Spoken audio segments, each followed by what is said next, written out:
예, 우리 이렇게도 한번 인사 나눌까요? 우리가 여호수아하면 약속의 땅에 그런 들어간 사람인데요. 우리 옆 사람에게 약속의 땅을 차지합시다. 인사 나누겠습니다. 약속의 땅을 차지합시다. 네. 예, 약속의 땅을 얻는 여러분의 삶이 될 수 있기를 소원합니다.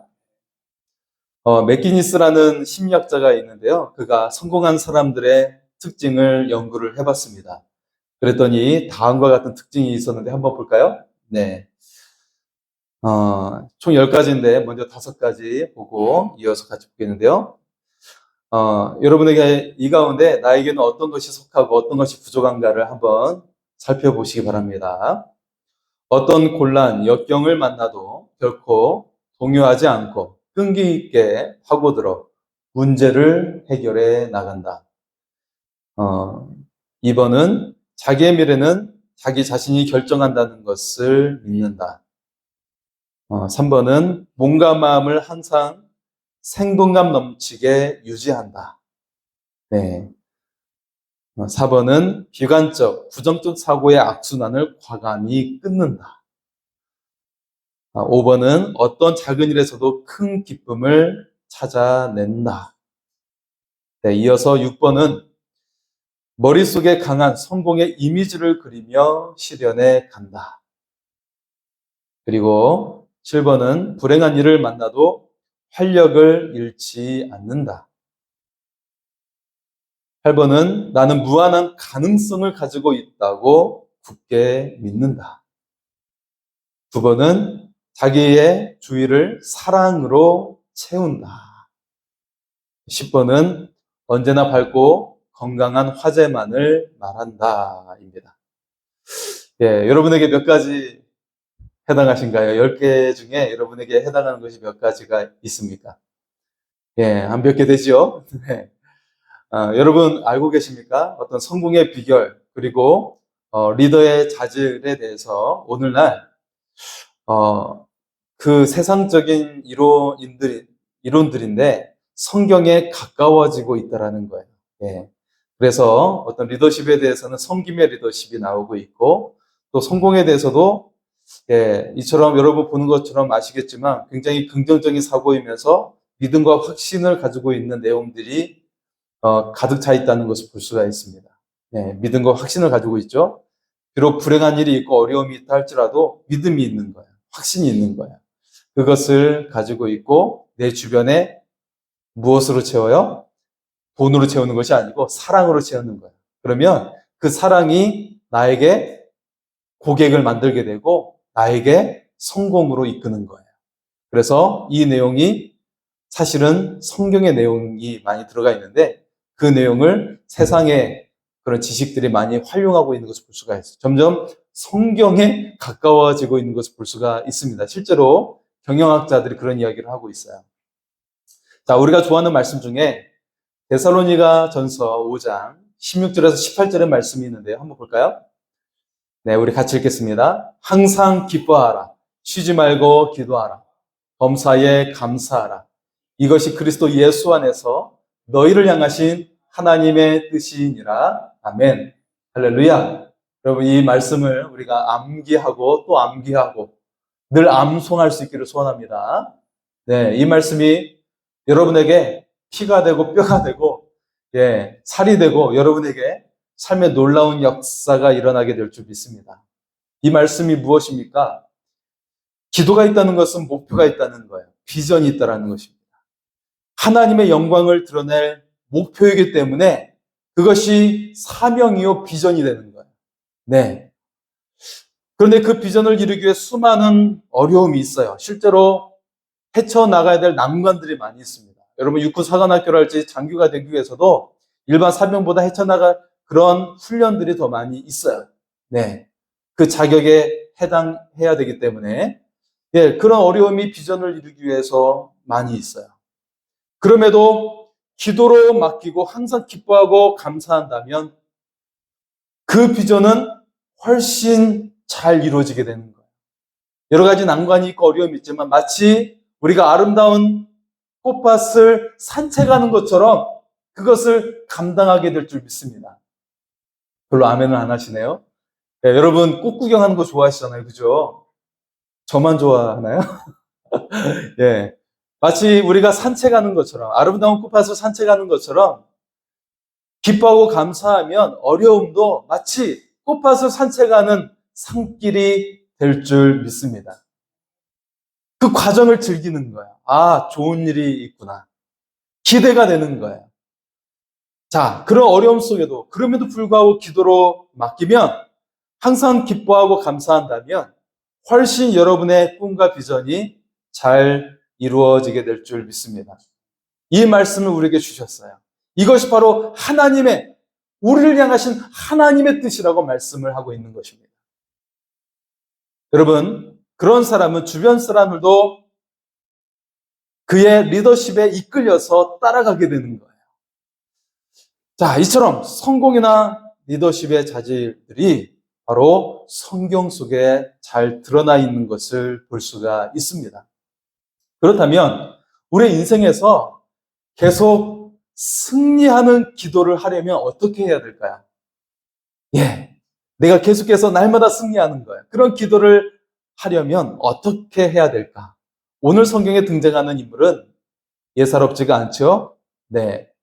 우리 한국의 이수진 장군이 23전, 23승을 거두었다고 말합니다. 예, 처음 들으셨다고요?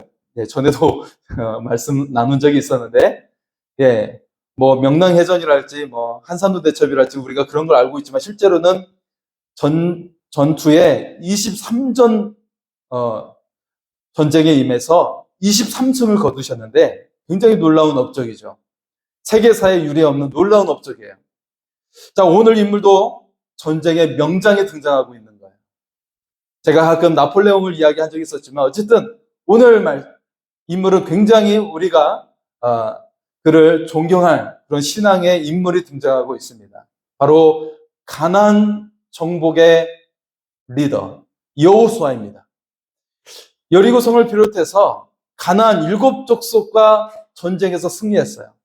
한 나라와 싸운 것이 아니라 7족속과 전쟁을 치르면서 땅을 정복해 나간 것이죠. 그런데 여러분, 여호수아가 뛰어났기 때문에 그런 승리를 얻었을까요? 그렇지 않아요. 여호수아는 계속 승리하는 기도를 했기 때문이었습니다. 계속 승리하는 기도를 했어요. 그러자 전쟁에서도 승리하게 된 거예요. 승리하는 기도를 했기 때문에 전쟁에서 승리하게 된 것입니다. 하나님께서 영감을 주셨고 하나님께서 지혜를 그에게 주셔서 전쟁에 승리할 수 있도록 하나님께서 이끌어 나가셨어요. 여러분, 여호수아를 읽어보시면 그 내용이 굉장히 구체적으로 하나님께서 여호수아에게 지혜를 주시는 과정이 나옵니다. 네, 그 기도를 따라 했더니 승리한 거예요. 내 지혜대로 한 것이 아니고 내 경험대로 한 것이 아니라 기도대로 했더니 승리한 거예요. 그는 기도대로 실천했기 때문에 승리했던 거예요. 자, 오늘 성경 5절 전반부의 말씀을 한번 볼까요? 전반부의 말씀입니다.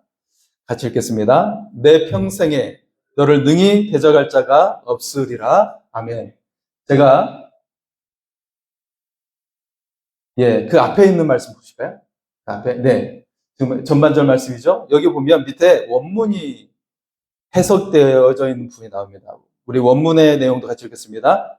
너의 삶의 모든 날들 동안 내 얼굴을 향해 사람이 결코 스스로 서지 못할 것이다. 아멘. 할렐루야. 여러분, 원문의 내용이 굉장히 강력하죠? 내 얼굴에 네 앞에서 결코 서지 못할 것이다. 네. 내 얼굴을 향해서 사람이 결코 서지 못할 것이다. 그렇게 말씀을 하고 있어요. 네 얼굴을 바라보면서 서 있을 사람이 없다라는 거예요. 예.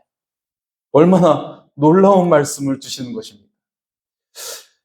하나님께서 승리를 약속하셨어요. 여호수아는 그것을 믿었습니다. 그리고 여호수아는 그렇게 기도했어요. 그리고 그렇게 살았어요. 오늘 여러분의 삶에도 계속 승리하는 기도를 드릴 수 있기를 바랍니다. 하나님의 약속이 임하고 약속의 땅을 차지하는 삶이 되기를 소원합니다. 여호수아가 계속 승리했던 비결이 어디에 있습니까? 그 비결을 배울 수 있기를 소원합니다. 첫째는 하나님께서 함께 하신다는 약속을 붙잡고 나아갔다라는 것입니다. 여호수아가 가나안 땅을 정복하게 된 이유가 있습니다. 그것은 하나님께서 함께 하시겠다는 약속을 붙잡았어요. 그리고 하나님께서 주신 승리의 약속을 그가 믿었습니다. 약속을 믿었다라는 거예요. 자, 5절의 말씀, 전문의 말씀을 다시 한번 보겠습니다. 전문입니다. 내 평생에 너를 능히 대적할 자가 없으리니 내가 모세와 함께 있었던 것 같이 너와 함께 있을 것임이니라. 내가 너를 떠나지 아니하며 버리지 아니하리니. 아멘. 자, 이처럼 여호수아는 하나님께서 승리 주실 것을 믿었습니다. 그 약속을 믿었어요. 자, 그렇다면 하나님께서 누구에나 모든 사람에게 이 약속을 주시는 것일까? 네. 여호수아가 받을 자격이 있었기 때문에 이 약속을 주신 것입니다. 여호수아에게 중요한 세 가지 그의 모습, 됨됨이의 모습이 있었습니다. 자, 여호수아에게 중요한 세 가지가 있었는데 첫째는 겸손했다라는 것이죠. 여호수아는 스스로 모세의 종이 되어서 모세의 모든 명령에 순종했어요. 무조건 순종했어요. 거기에서 이거는 제 생각에는 이런데요 라고 그렇게 말한 것이 아니라 여호수아를 보면 그의 자세를 보면 늘 모세의 그 말에 순종해 나갔고 마치 종이 되어서 그의 수종이 되어서 그 모든 명령을 따른 것을 볼 수가 있습니다. 두 번째는 늘 모세와 하나님을 따랐다라는 거예요. 모세를 그림자처럼 따라다녔어요. 늘 모세 곁에 있으면서 그림자처럼 따라다녔어요. 모세가 하나님의 말씀을 받으러 갈 때, 늘 그 장막 속에서 그 하나님의 말씀을 받으러 갈 때도 늘 입구를 지키면서 기다리고 있었던 사람이 여호수아였습니다. 네. 이처럼 늘 모세와 그 하나님을 따라다녔던 사람, 늘 그 곁에 있었던 사람이 여호수아였다라는 것이죠. 그리고 세 번째는 하나님의 말씀대로 믿었다라는 것입니다. 하나님의 말씀대로 믿었어요. 자, 이스라엘에 출애굽하고 나서 며칠 지나지 않아서 가데스 바네아에 이르게 됩니다. 네. 그때 이제 약속의 땅을 곧 마주보고 있는 상황이에요. 그 지점이. 그 가운데 정탐꾼을 먼저 보내자. 그래서 그 땅이 어떠한지를 살피고 우리가 그 땅을 차지하자라고 그렇게 이야기가 되었어요. 자, 그래서 이 가나안의 첫 관문인 여리고 성을 정탐하도록 12명의 사람을 뽑게 되죠. 네. 그 가운데 여호수아가 들어갑니다. 자, 여러분 아시는 것처럼 어떻게 됩니까? 이 정탐꾼들이 여리고 성의 크기에 압도당해요. 그리고 거기에 살고 있는 사람들의 그 거대함에 주눅이 들고 말아요. 완전히 그 간이 콩한만해지게 되죠. 네. 자, 그곳에 살고 있는 사람은 다윗이 싸웠던 골리앗이 그 키가 2m 70cm라고 그러죠. 서장훈이 2m 20이니까 서장훈보다 50cm가 더 커요. 네. 별로 크지 않죠? 그런데 이 골리앗의 조상이 거기에 살고 있었어요. 아낙 자손, 네피림의 후손. 자, 그곳에 그 장대한 사람들이 살고 있으니까 얼마나 자신들이 보기에 자기는 악의와 같은 거예요. 자신은 그들 앞에서. 악의와 같은 거예요. 그들 앞에서. 자, 그래서 정탐꾼들이 돌아와서 결국에는 부정적인 보고를 하죠. 하지만 여호수아 갈렙은 하나님께서 함께 하시면 그들은 우리의 밥이다라고 보고를 했어요. 자, 하나님께서 그 땅을 차지할 거라고 약속하셨으니 또 함께 하신다고 하셨으니 그들은 그대로 믿었던 것입니다. 결국 정탐꾼의 말을 들었던 이스라엘 백성들은 약속의 땅에 들어가지 못하고 광야에서 40년간 방황하다가 죽게 되죠. 그리고 그들의 자녀들 세대와 여호수아와 갈렙만이 약속의 땅에 들어가게 됩니다. 자, 여러분, 약속을 믿은 자의 특권이에요. 약속을 믿으면 그대로 하나님께서 되어지게 하실 줄 믿습니다. 우리 생애 최고의 해라는 영화를 제가 전에 거기에 출연한 헤로드 러셀에 대해서 소개해 드린 적이 있어요. 다시 한번 그의 이야기를 우리가 새겨봤으면 좋겠습니다. 한번 볼까요, 그림을? 헤로드 러셀은 실제로 2차 대전 공수부대에 참전했다가 포탄에 의해서 두 팔이 잘려나가게 되었어요. 한 팔이 없어도 굉장히 살기 힘든데 두 팔이 모두 잘려나가게 됐죠. 그는 참혹한 좌절에 빠지며 생각했어요. 야, 나는 이제 쓸모없는 하나의 고깃덩어리에 불과하구나 생각했어요.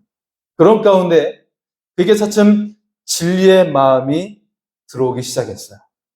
이런 것보다 가진 것이 더 많다라고 하는 그런 지각이 생기기 시작했어요. 자, 그리고 그에게 의사가 의술을 만들어 주었고 그것을 통해서 그는 글을 쓰고 타이프도 칠 수 있게 되었어요. 네. 자, 그의 이야기가 또 영화화되어서 직접 불구자의 모습으로 출연하게 되었는데 그는 정성을 다해 연기를 하게 됩니다. 사실 이 영화 우리 생애 최고의 해라는 영화에 출연하게 된 것이죠. 이 영화의 감독은 배너를 감독했던 사람이었습니다. 네. 자, 그 영화에서 놀랍게도 그는 비전문 배우예요. 비전문 배우이지만 아카데미상 2개를 받게 됩니다. 아카데미 조연상과 공로상을 받게 되는 거예요. 예. 그리고 그는 그 상급을 상위 용사들을 위해 기부를 하게 됩니다. 어떤 기자가 찾아와서 물었어요. 당신의 신체적인 조건이 당신을 절망하게 하지 않았습니까? 그러자 그는 결연히 이렇게 대답을 합니다. 아닙니다. 나는 육체적인 나의 이 장애는 나에게 도리어 가장 큰 축복이 되었습니다. 여러분은 언제나 잃어버린 것을 계산할 것이 아니라 남아있는 것을 생각하고 하나님께 감사하며 남은 것을 사용할 때 잃은 것의 10배를 보상받게 됩니다. 여러분, 나에게 남은 것에 감사하면 여러분 10배의 보상을 받게 될 줄 믿습니다. 그는 최악의 상황에서 하나님의 약속을 믿었어요. 비록 두 팔이 없었지만 영화에 출연했고 아카데미상 2개를 받게 되는 영예를 얻게 되었습니다. 그는 얼마 되지 않아서 그의 자서전 내 손의 승리 Victory in my hands 이 책을 펴내게 돼요. 그러면서 자신의 장애가 오히려 자신에게 축복이 되었음을 고백하고 있습니다. 사랑하는 성도 여러분, 내 삶이 마음대로 되지 않을 때가 있어요. 때로는 몸의 육체를 상하게 되는 최악의 상황을 맞이할 때도 있습니다. 그럼에도 하나님의 약속이 있음을 믿을 수 있기를 바랍니다. 나의 연약함을 통해 새로운 역사를 시작하시는 우리가 하나님을 믿을 수 있기를 바랍니다. 나와 늘 함께 하신다는 하나님의 약속을 믿으면서 하나님께서 이루실 위대한 일을 우리가 기대하며 살아갈 수 있기를 소원합니다. 두 번째는 하나님이 승리이시니 강하고 담대한 믿음으로 나아간다는 것입니다. 오늘 본문에서 반복해서 나오는 그리고 강조되고 있는 단어가 있어요. 어떤 단어가 강조되어 반복되고 있습니까? 여러분 오늘 본문 속에서 반복되는 단어가 있죠? 네. 발견하셨습니까? 바로 강하고 담대하라입니다. 한번 따라서 할까요? 강하고 담대하라. 할렐루야. 이 말씀이에요. 6절에는 강하고 담대하라 말씀하고 7절에는 오직 강하고 극히 담대하여 말씀하고 있어요. 그리고 9절에는 강하고 담대하라 말씀하고 있습니다. 이 가운데 우리 9절의 말씀을 같이 읽겠습니다. 9절입니다. 내가 내게 명령한 것이 아니냐? 강하고 담대하라. 두려워하지 말며 놀라지 말라. 내가 어디로 가든지 내 하나님 여호와가 너와 함께 하느니라 하시니라. 할렐루야. 여러분, 보통 이 말씀을 여러분은 어떻게 받아들이시나요? 보통 사람들이 이렇게 생각하죠. 강하고 담대해서 반드시 승리하자. 이렇게 받아들이는 경우가 많이 있어요. 그런데 실제로 원문의 말씀은 이렇습니다. 제가 원문의 말씀으로 여러분에게 읽어드리겠습니다. 내가 너에게 명령하지 않았느냐? 너는 강하여라. 그리고 너는 담대하라. 너는 두려워하지 말라. 그리고 너는 낙심하지 말라. 왜냐하면 내가 가는 모든 곳에서 내 하나님 여호와께서 너와 함께 하시기 때문이다. 자, 이 말씀을 이렇게 해석할 수가 있어요. 하나님이 승리이시니 강하고 담대하라. 그리고 믿음으로 나아가라. 라고 말씀하고 있는 것입니다. 하나님이 함께 하시기 때문에 앞에 있는 것들을 할 수가 있다는 거예요. 하나님을 믿는 것이 승리라는 거예요. 그 하나님께서 우리의 두려움과 낙심될 일을 그 하나님께 맡기라고 말씀하고 있는 것입니다. 그 하나님 때문에 우리는 강하고 담대하여 계속 승리할 줄 믿습니다. 여러분, 성공이 무엇입니까? 사람들은 성공이라고 말하면 1등 하는 것이라고 생각하는 경우가 많이 있어요. 네. 내가 여기서 장사를 최고로 잘해야지. 네. 그래서 누구처럼 좋은 집을 구해서 살고 또 좋은 차를 타며 살아야지. 그렇게 생각하는 경우가 많이 있습니다. 화려한 것에 대해서 생각하는 경우가 많이 있죠. 그래서 오늘날의 사람들이 피곤한 삶을 살고 있는 거예요. 다 피곤한 삶을 살고 있는 거예요. 그런데 세계적으로 보면 특히 한국 사람들이 이런 경향이 굉장히 많이 있어요. 공부해서 남 주냐라는 가르침 때문에 공부해서 남 주어야 합니다. 이것이 바로 성경의 가르침이에요. 공부해서 남 주어야 되는데 공부해서 남 주냐라고 잘못된 질문을 하니까 이기적인 그런 존재로 되어져서 굉장히 잘못된 삶을 살아가고 있습니다. 성경과 정반대의 삶을 살고 있는 거예요. 자신이 이미 성공했으면서도 성공한 줄을 모르면서 불평하면서 살고 있는 그런 현대인들을 볼 수가 있습니다. 여러분, 그렇다면 그리스도인들의 성공은 무엇입니까? 그리스도인들의 성공은 내면적인 거예요. 지극히 내면적인 것임을 우리에게 말씀하고 있는 거예요. 그리스도인이 세상에서 누리는 승리는 우리들이 주님과 함께 하는 거예요. 주님과 함께 일하는 거예요. 그래서 그 은혜에 보답하는 삶, 그것이 바로 승리하는 삶입니다. 우리들이 육신의 힘을 이기고 자기 중심을 극복할 때 승리한 사람이 되는 거예요. 또 우리들이 주님의 은혜를 힘입어서 다른 사람에게 나누어주고 도움을 주는 삶을 살아갈 때 여러분, 그 모습이 얼마나 아름답겠습니까? 세상 사람들은 그런 그리스도인들의 모습을 기대하는 거예요. 그런데 그렇지 않고 사회에서 더 이기적인 모습을 보이기 때문에 그리스도인들에 대해서 실망하는 거예요. 교회에 대해서 싫어하는 거예요. 교회가 더 이기적인 모습을 보이고 있기 때문에 세상 사람들이 싫어하는 거예요. 실망하는 거예요. 그런데 하나님께서도 그 모습을 실망하고 계시는 거예요. 우리가 얻은 것을 통해 하나님께서 주신 것에 감사하며 살아가는 거예요.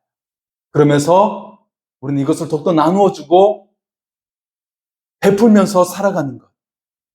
이것이 바로 세상을 이기며 살아가는 삶이고 승리하며 살아가는 삶이 되는 거예요. 이 사람이 바로 성공하는 사람이 되는 거예요. 사탄이 두려워하는 사람이 되는 거예요. 그리스도인이 세상에서 잔잔한 감동을 주며 살아간다면 그 삶은 성공한 삶이 되는 거예요. 승리한 삶이 되는 거예요. 향기 나는 삶이 되는 거예요. 하나님의 기뻐하시는 삶이 되는 줄 믿습니다. 여러분, 하나님이 승리이시기 때문에 하나님을 마음 중심에 모시며 살아갈 수 있기를 바랍니다. 하나님으로 인해 우리는 강하고 담대하게 될 것입니다. 그리고 하나님으로 인해 우리는 아름다운 향기를 바라는 삶이 될 줄 믿습니다. 여러분, 진정한 신앙은 무엇일까? 찬송가 305장, 우리가 좋아하는 찬송가죠. 이 찬양을 작사한 존 뉴턴의 아버지는 아프리카에서 흑인 노예를 사다가 파는 노예선 선장이었어요. 그 아들 뉴턴도 커서 아버지와 함께 노예선을 타고 노예들을 팔아 넘겼죠. 뉴턴이 아무 죄의식 없이 노예를 팔던 중에 어느 날 어거스틴의 참회록을 읽게 됩니다. 그 책 속에서 그는 예수님을 알게 되고, 그리고 경건이라는 것을 알게 돼요. 그리고 신앙과 믿음을 알게 되고, 헌신의 삶에 대해서 그는 깨우치게 됩니다. 그때 뉴턴은 회개하고 예수님을 영접하게 됩니다. 자, 예수님을 그 마음에 모시니까 그의 생각이 바뀌어지기 시작하는 거예요. 그의 삶이 바뀌어지기 시작하는 거예요. 그래서 노예를 통해, 그 당시에는 노예는, 여러분, 노예를 파는 것이 어떤 별명을 가지고 있는지 아십니까? 검은 황금이라고 이야기했어요. 검은 황금. 노예를 파는 것이 검은 황금이라고 유럽에서는 불렸어요. 그처럼 수많은 돈을 얻을 수 있는 기회였지만, 내가 예수님을 영접하니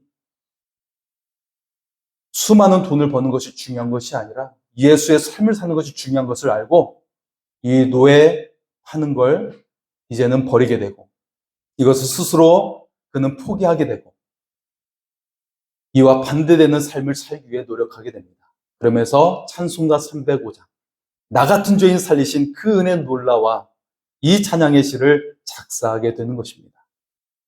그는 죽은 후에 묘비에 다음과 같이 남기게 됩니다. 존 뉴턴. 그는 한때 방탕에 빠진 노예 상인이었으나 우리 주 예수 그리스도의 풍성한 은혜로 구원받아 하나님의 자녀로 살다 갔노라. 이것이 믿음의 고백이에요. 주님이 내 가슴 속에 들어와 진짜 주님이 주인이 되시는 삶이 되어 살아가는 것. 주님을 따라 살아가는 것. 이것이 진정한 신앙입니다. 사랑하는 성도 여러분, 하나님이 승리이시니 하나님을 내 삶의 주인으로 모시며 살아갈 수 있기를 바랍니다. 그 하나님께서 여러분의 삶에 진정한 빛을 비춰주시고 승리의 삶으로 인도해 주실 줄 믿습니다. 선한 열매를 맺게 하시고 평강의 삶으로 인도해 주실 줄 믿습니다.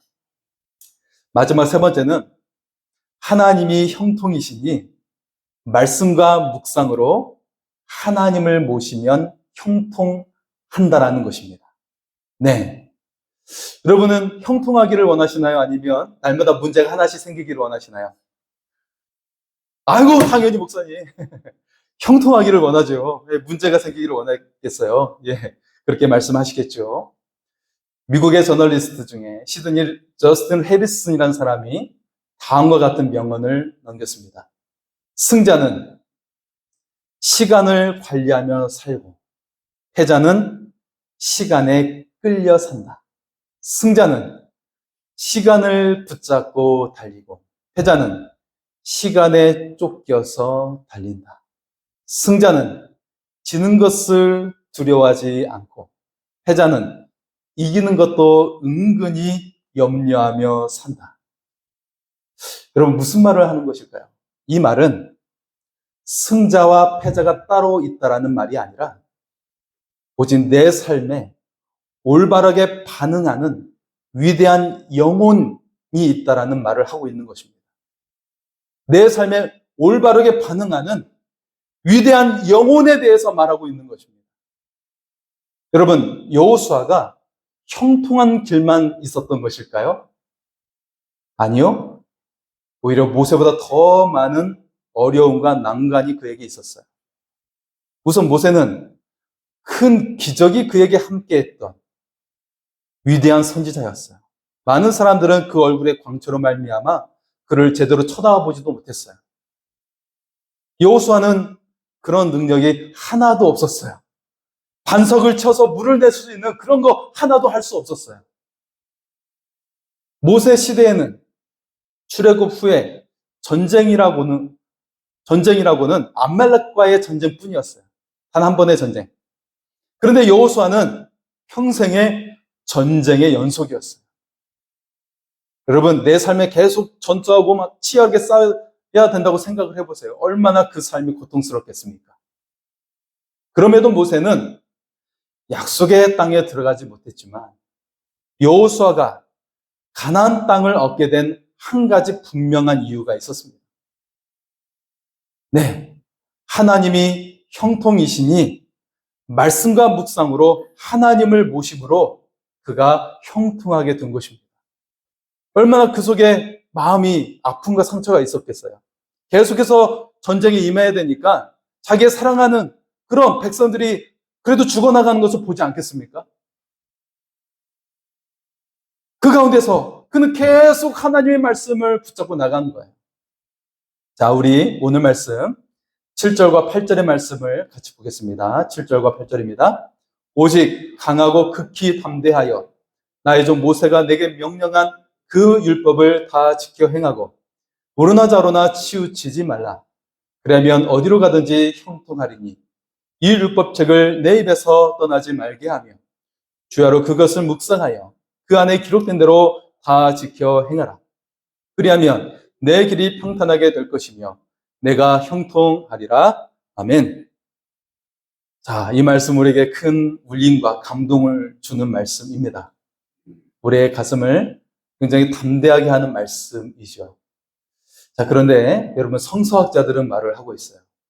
여호수아가 모세처럼 하나님의 음성을 들을 수 있었던 것이 아니라 모세를 통해 기록된 말씀을 읽고 실천한 사람이라고 그렇게 전하고 있습니다. 여러분, 다윗도 마찬가지로 제사장이 가지고 있는 그 흉패, 우림과 둠임을 통해서 하나님께 물으면서 정쟁했던 것과 같이 그런 방식으로 여호수아도 임했다라는 것이죠. 그렇게 하나님께 물었다라는 거예요. 그런데 여기서 중요한 것은 여호수아는 하나님이 형통이심을 믿었다라는 거예요. 그래서 말씀과 묵상으로 하나님을 모심으로 그가 형통하게 된 것입니다. 여러분, 사랑하는 성도 여러분, 하나님이 형통이심을 믿을 수 있기를 바랍니다. 그 하나님을 마음의 중심으로 모실 수 있기를 소원합니다. 6.25 전쟁에서 그 공로를 이룬 메가다 장군, 우리에게 큰 은혜를 주신 분인데 그는 믿음의 사람으로 잘 알려져 있습니다. 그의 회고록에서 이렇게 말하고 있습니다. 일생을 두고 최일선에 있을 때에도 성경 한 장을 보지 않고 잠자리에 든 일은 없다. 전쟁의 위급한 상황에서도 그는 성경을 놓아본 적이 없었다라고 그런 고백을 하고 있습니다. 여러분, 아무리 바빠도 성경을 읽어야 합니다. 아무리 급한 때라고 할지라도 먼저 기도하고 하나님의 말씀을 묵상하는 일을 해야 합니다. 하나님의 말씀을 늘 읽어서 입에서 떠나지 않게 해야 합니다. 내가 나를 지혜롭게 만들 수 있는 것이 아니고 내가 나의 일을 성공할 수 있도록 이끌 수 있는 것이 아니에요. 오직 하나님의 말씀이, 하나님의 인도하심이 여러분을 지혜롭게 인도할 것이고 여러분을 은혜의 길로 인도해 주실 줄 믿습니다. 하나님의 말씀을 항상 묵상하여 말씀이 내 마음에 가득할 때 비로소 용기의 사람이 될 수가 있고 지혜의 사람이 될 수 있고 능력의 사람이 될 수 있고 형통의 사람이 될 수 있는 것입니다. 내 용기는 내 의지가 아니라는 것을 우리는 잊지 말아야 합니다. 용기는 말씀이 주시는 은사인 거예요. 말씀과 성령이 함께할 때 내 속에서 솟아나는 생명력으로 나오게 되는 거예요. 내가 이 문제를 풀 수 있다. 이것은 내 다짐으로 되어지는 것이 아니라 하나님께서 내 속에 감동을 주시면 할 수가 있는 것입니다. 그 마음을 가질 수가 있는 것입니다. 여호수아는 그 마음으로 충만했기 때문에 가나안 정복을 이루게 된 줄 믿습니다. 여러분도 이룰 수가 있습니다. 하나님으로 충만할 때 이룰 수가 있습니다. 인도의 간디를 마하트마 간디, 위대한 영혼 간디로 처음 불렀던 인물이 있어요. 마하트마는 위대한 영혼이라는 뜻이죠. 자, 그를 처음 그렇게 불려줘서 사람들이 그렇게 부르게 되었는데, 그렇게 부른 사람은 바로 노벨 문학상을 받은 인도의 라빈드라나트 타고르였습니다. 그가 1929년도에 일본을 방문할 당시에 오히려 한국을 향해, 일본에서인데 오히려 한국을 향해서 동방의 등불이라는 시를 썼어요. 이 시는 우리 민족이 반드시 다시 동방의 등불이 되리라는 확신과 함께 우리 민족의 우수성과 강인한 민족성을 칭찬하면서 큰 울림을 주는 시였습니다. 자, 그는 또 기도문을 우리에게 남기게 됩니다. 이 기도문을 여러분에게 소개하겠습니다. 위험으로부터 벗어나게 하소서라고 기도하게 마옵시고, 위험에 처해서도 겁을 내지 않게 하소서라고 기도하게 하소서. 고통에 처해서도 그 고통을 이길 수 있는 용기를 달라고 기도하게 하옵소서. 인생의 싸움터에서 동조자를 찾게 해달라고 기도하게 마옵시고, 인생과 싸워 이길 수 있는 스스로의 힘을 달라고 기도하게 하옵소서. 근심스러운 공포 속에서 구원해달라고 기도하게 마옵시고, 싸워서 이길 수 있는 자유와 용기를 달라고 기도하게 하옵소서.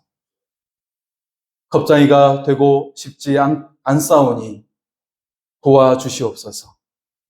내가 기쁠 때나 성공할 때만 하나님께서 나를 도와주신다고 생각하게 마옵시고, 매일매일 내가 슬프고 괴롭고 남이 나를 핍박하고 내가 배고픈 때에도 하나님께서 내 손목을 붙잡고 계신다는 것을 믿게 하옵소서. 여러분, 우리가 하나님을 믿는 순간에도 불행한 일들이 있을 수가 있습니다. 주변의 상황이 나를 힘들게 할 때도 있습니다.